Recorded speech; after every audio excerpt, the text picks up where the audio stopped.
Hello, everyone. Today's topic is distribution of public keys. Okay, so we're going to look at how the public keys, that is the public keys, private keys will not be distributed. It will be kept private, secret for the owner itself. But the public keys should be available to other people. Only then they will be able to communicate with the owner of this public key. Okay, so how do we distribute the public key? What are the different methods used for distributing the public key? This is what we're going to look at. And you can see over here itself how there are 4 methods which we are going to look at in detail. Distribution of public keys can be done by either a public announcement, or we're going to look at each of these separately. So I'm just going through the list of methods by which distribution of public keys can be done. Okay, so ഒന്നാമത്തെ method, announcement. Second method is there will be a directory available and updated periodically for people to check, just like a phone book. Earlier, there used to be a phone book, and from the phone book, we could get numbers, okay, the telephone numbers, which we could then use. Okay, then another possibility is distribution by the key authority, public key authority. And the final method is public key certificates can be issued, and they are the ones who will be distributing the public keys. Okay, we're going to look at each of these separately. First, public announcement.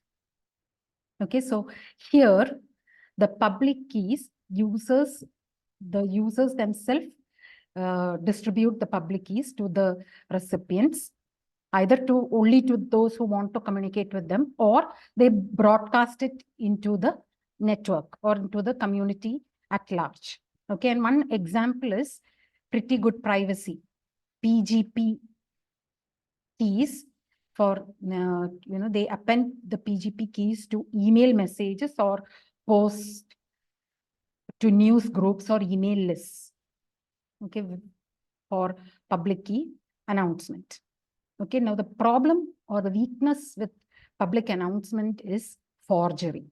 Anyone can create a key, claim to be someone else, and broadcast it. Okay, and until the forgery is discovered, this person can masquerade as whoever they claimed to be. Okay, so that is the weakness of public announcement.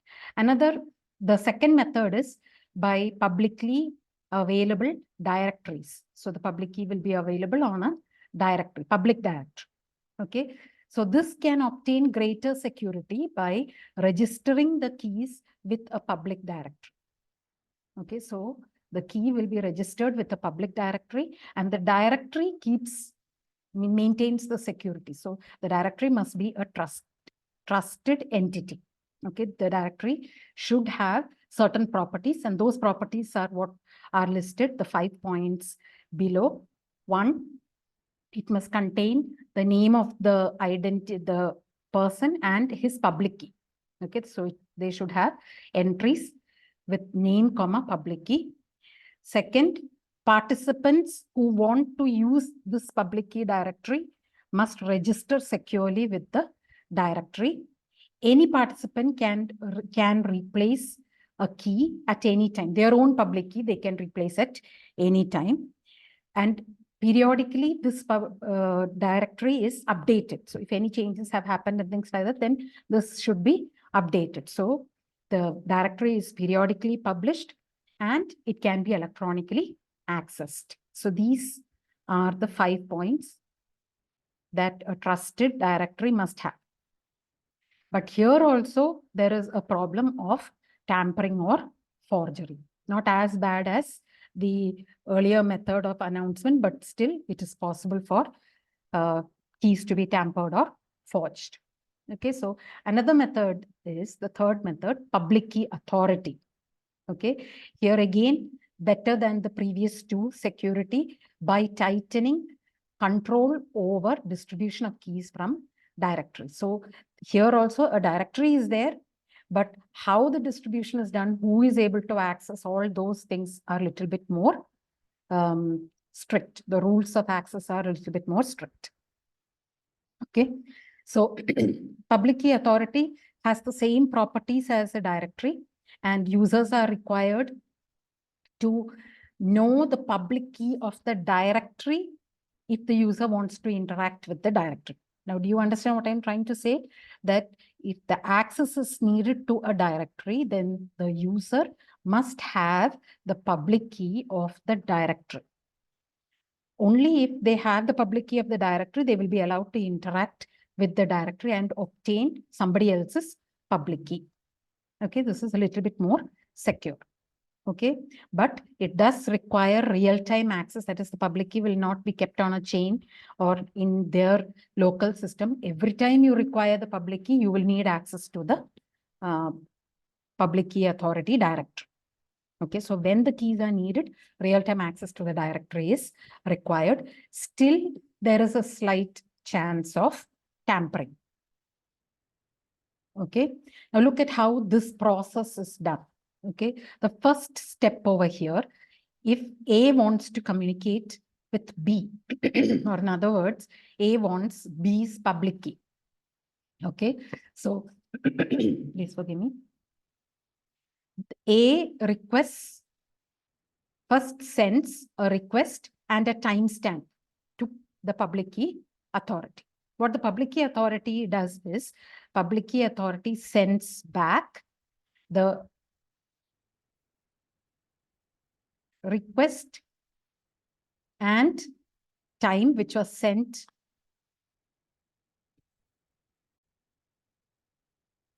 So now we can see in the second point, the request and time which was sent originally by the initiator A, that is also sent back. With it, the public key of B is also sent to the initiator A. Okay, now this is not sent in the clear. It is encrypted using the public key authority's private key. So when this, this particular message is received by A, unless A has got the public key of the authority, A will not be able to get the public key of B. Okay, so now this is sent. Second step, this is sent by encrypting using the authority's private key. Now, in the third step, the assumption is that A is an authentic user and has got the public key of the authority, public key authority. So he gets this section, and this section is then emailed to, encrypted and sent to PUB is sent to the responder B. Okay, and along with that, he also gets the identity of A. So actually, in effect, he's saying that this is the public key I'm going to, A is saying that this is the public key I'm going to use to communicate with you, and I am A.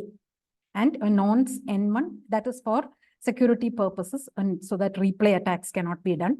So a nonce is also sent to the responder.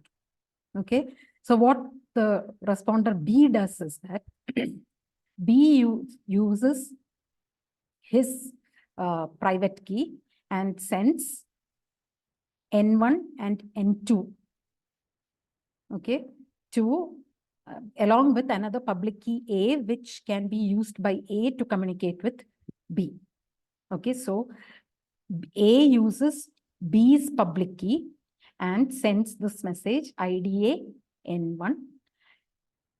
Here, because B has his own private key, he decrypts it, he gets the value of N1, sends another nonce N2 and encrypts it using A's public key and sends it to A.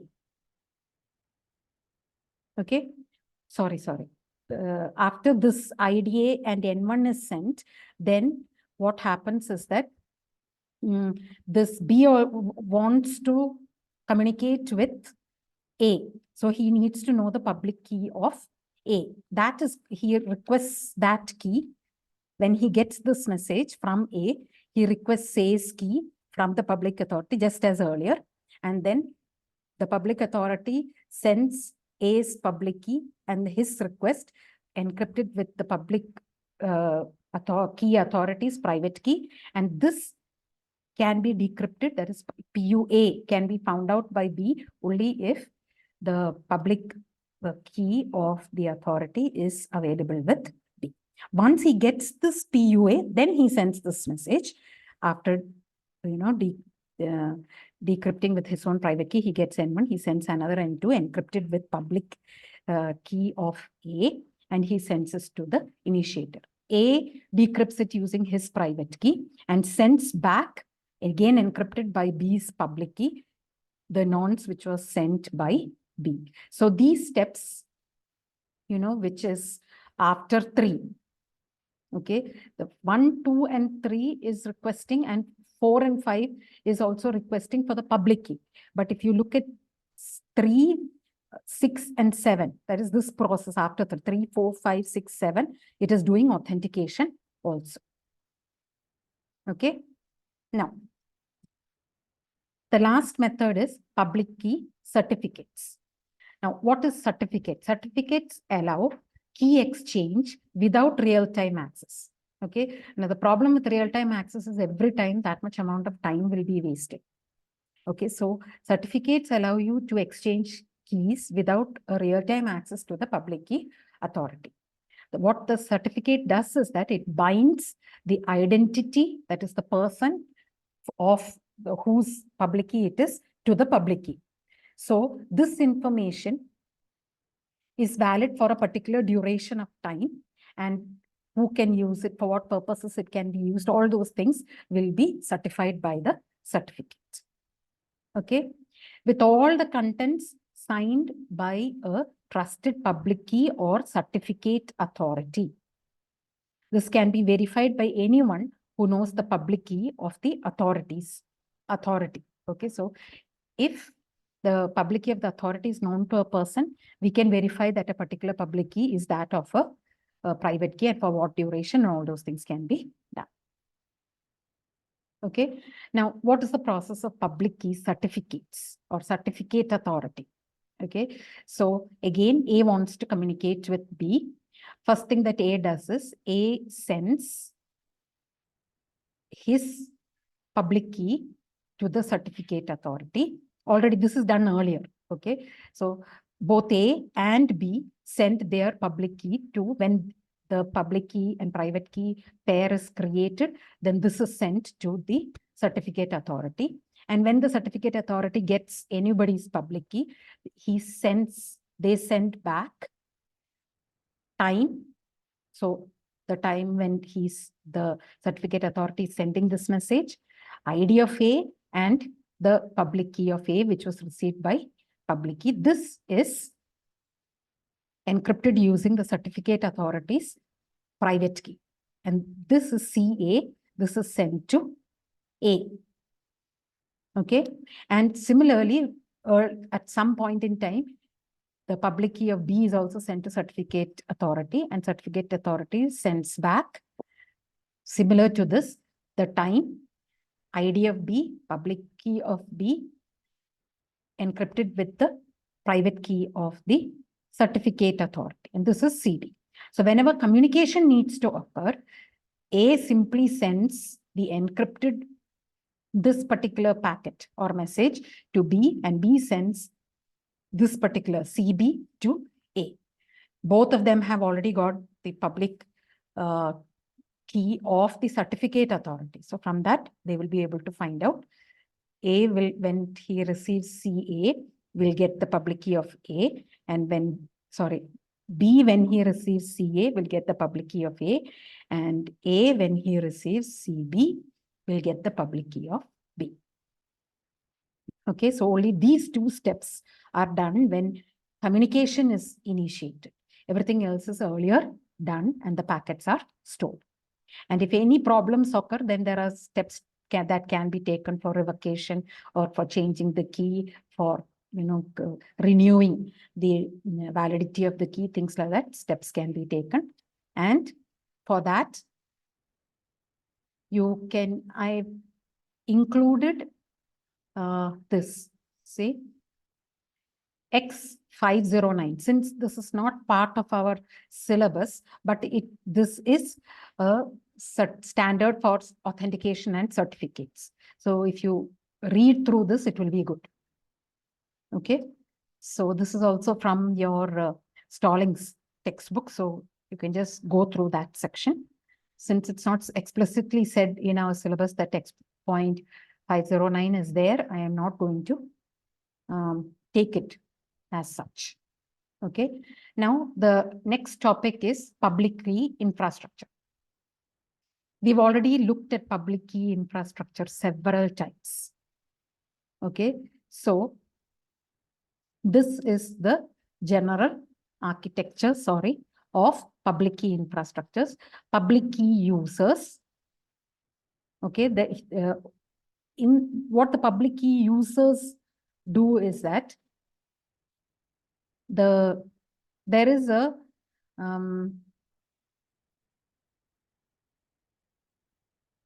public key infrastructure management entities are there. Okay, out of these entities, we have seen certificate authority.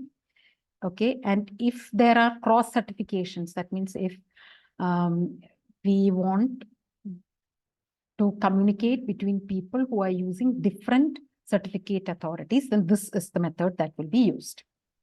Okay, and the steps that one certificate authority will communicate to the other certificate authority, and the communication, that is the public key, will be shared. Okay, now what the certificate authority does is that the certificate authority doesn't directly issue the certificates. Instead, a CRL issuer is used, and that publishes the certificate in a certificate or CRL repository. Okay, so this can be done through a CRL issuer, or the certificate authority can directly publish in this repository. Okay, now the end entity. End entity means the actual users. This part of the diagram is for the actual users. Okay, the end entity can retrieve the certificate or the CRLs. That's all that they can do. Okay, so this section is for management and this section is for user. Now, what are the things that can be done by the end entity? End entity can register with the certificate authority and initialize the operation.